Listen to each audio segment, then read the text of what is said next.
Alright, let's talk about CGT, which is a very hot topic in most of the investors' mind. Or if you are a mom and dad and if you are having properties, if you want to find out exactly how is that going to impact in upcoming election that Labour is proposing. So before I go and jump on, I just draw everything on my whiteboard today on my table. Yes, on my table in my office. So CGT stands for capital gain tax, that you all know about it. We don't know, in September 1985 the first time CGT was introduced. Then government, after proposing that, if you know about what exactly happened in between 2 years from 1985 to 1987, there was a significant issues in terms of the rental market where the vacancy rates were tight, less properties coming for the rent.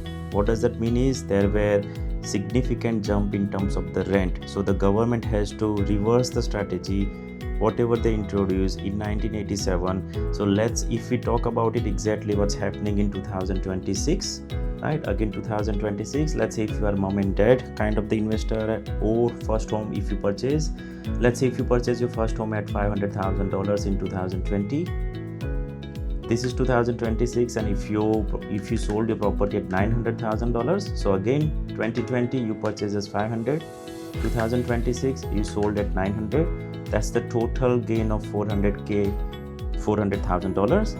As per the current legislation in 2026, you are eligible for 50% capital gain tax discount. So 50% of 400 is 200k. So you have to pay the tax not on 200 depending on your income. You have to add that 200k depending on the ownership structure, and you have to pay the tax. So this is the current kind of the legislative requirement. If you are in Australia having a property and if you are selling, you have to pay the CGT.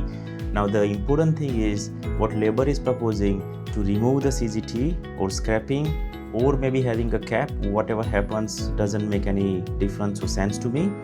Or they are also trying to put some negative gearing properties. Either you can apply the negative gearing properties up to 2 properties, 3 properties, again I don't know. But what my point is, by showing you all this, is whatever will happen, it will have a significant impact on the market. What I can personally think about is going to happen in the market is rental stock is going to dry up. There will be less and less property in the market, because if you personally ask me, am I selling any of my property because of that? Maybe not, because if I can hold my property, why would I sell the property? So imagine if few people like me who are not selling properties, if they don't have to, there will be less property in the market. That's not an issue as well. On top of it, think about the construction prices after 2020. COVID hits, construction price gone up to 45%. So it's not viable for developers to develop the land, then pass to the builders to build the land, and then pass to the consumer who want to buy the house.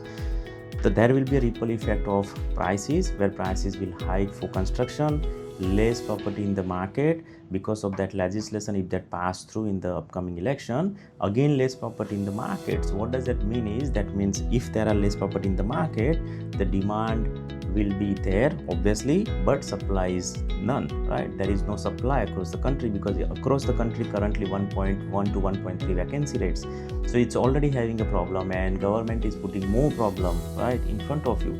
So in nutshell, whatever happen, maybe happen in a good way, where whatever legislations are coming from government, they may have to reverse everything back.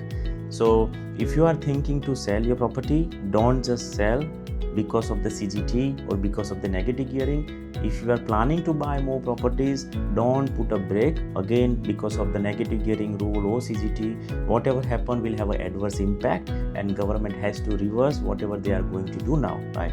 So I hope you like this video. In this video, the key takeaways I think are, depending on your position, think deeply to understand if you buy property and if you are going to hold for 7 to 10 to 15 years, these things will be irrelevant anyway, because property price will grow and you will find a way to make more money from the property to buy another property as well.